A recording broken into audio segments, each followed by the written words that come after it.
The next stage in tabletop crafting, living terrain. That's this week on Tabletop Witchcraft.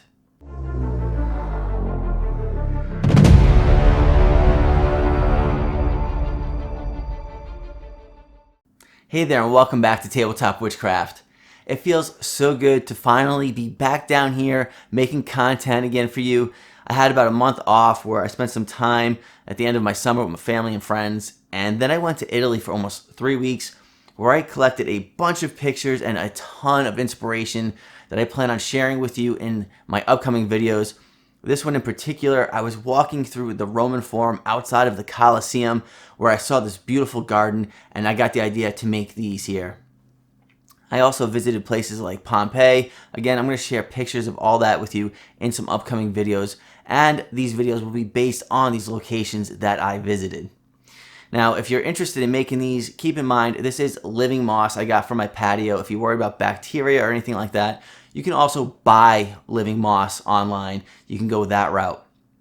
If you want to help support the channel, TWC10 at checkout gets you 10% off your entire order at Firelight Fables Candle Company. Go there, help support the channel.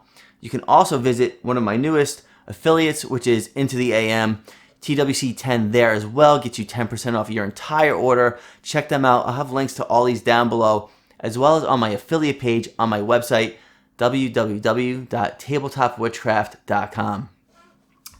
If you want to make these real quick, make sure you watch the video, build these. I'm using these next week in my Halloween special where I'm doing an addition to one of my most favorite and popular videos on the channel, my haunted house. I'm building a greenhouse that goes right next to it. It looks absolutely awesome. I'm going to leave it at that. So with that, let's go grab some supplies and let's get crafting. Alright, we're kicking this video off with the Noble Manor candle by Firelight Fables Candle Company.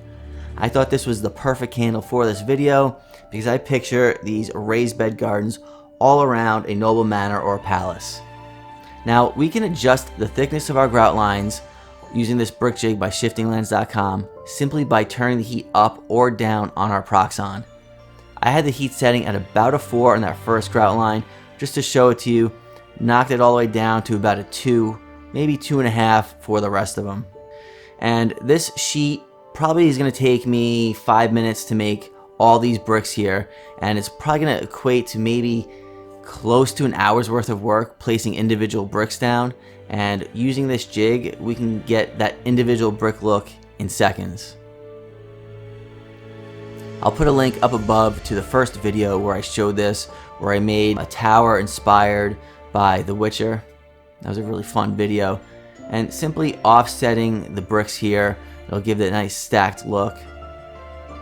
And I like to work on some parchment paper because we're going to hot glue these right together.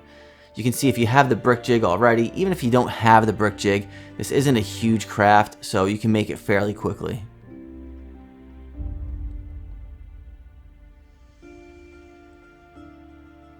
Now, to determine the length of each one of these planters, it has to do with the interior of my greenhouse. That is going to be in next week's video. The short planters are about 4 inches long, and I did one long planter that's 6 inches long.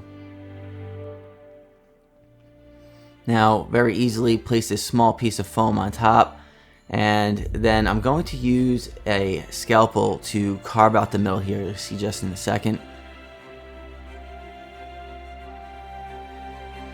And I made sure to not hot glue the center of this top piece of foam. That way it made cutting this out a lot easier. And please be very careful. This is a scalpel, not an X-Acto. It is way sharper than an X-Acto knife. I'll have links to that as well for all my affiliates on my website under my Amazon affiliates. If you're enjoying this video and my channel, please consider hitting that subscribe button down below. Okay, now I'm using a little bit of light patch and paint to smear into the grout lines to act as our mortar, and we'll use a wet paper towel to get the rest of the excess off, and it's going to have a really nice look once we're done. And I find that using your finger for this part is the easiest way to go. Now, while we set this aside and let it dry, let's go to my garden and I'll show you exactly what I did for the moss for this video.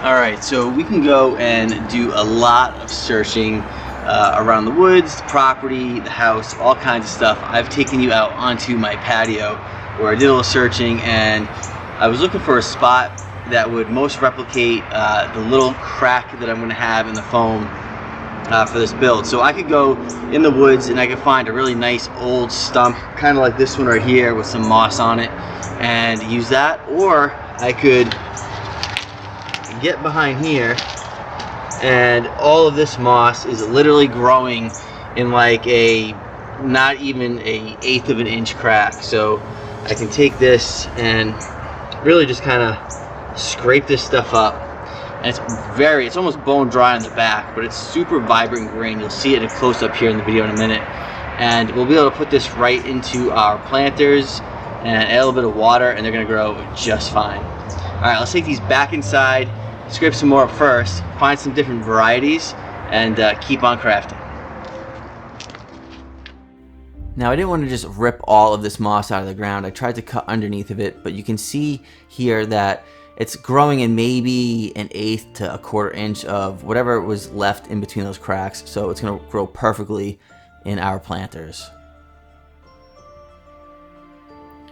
Now, this portion, if you're not going to build or you don't want these to attach to another craft, you can skip this, but I'm going to place some magnets underneath the floor of my greenhouse.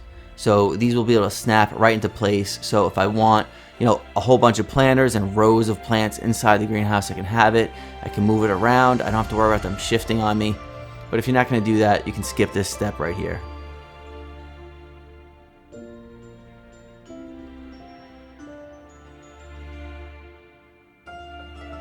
Alright, here is the paint scheme that I used for this. And you can really do anything. You can make these bricks red if you wanted to, solid gray, whatever. Just have a lot of fun with it.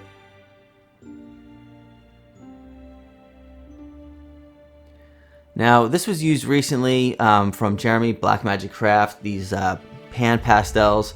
I had fun using it. Honestly, I use these as a way of dirtying something up, adding a base layer of moss if you want to use some green to something. I tried doing a little bit of dry brushing with it, and it really just kind of puts a haze over whatever you're working with. So just keep that in mind when you're working with them. Okay, now here are all the different varieties of moss that I found from my garden. You can see they really do vary up quite a bit.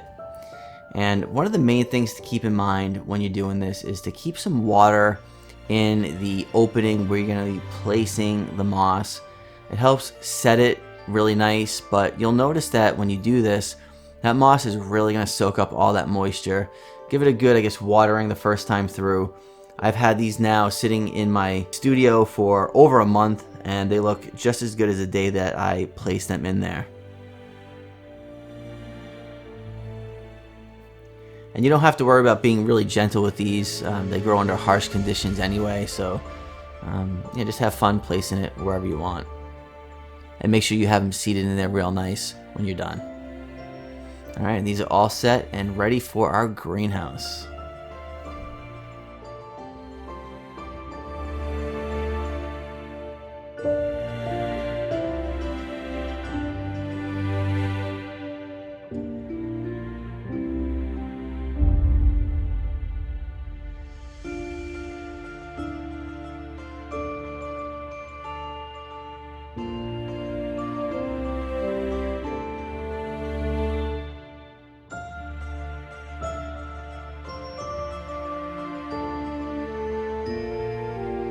Okay, so like I mentioned, I'm super excited for next week's video, the addition to my haunted house. I've wanted to make that greenhouse for a very long time, and having this be something that was a little bit of a new idea I had, it actually acts as a greenhouse when these are inside. It's really cool. It's a perfect addition to the haunted house, so make sure to hit that like button, subscribe, and hit the bell notification so you don't miss out on that video next week. You can support my channel by visiting all of my affiliates on my website, www.tabletopwitchcraft.com.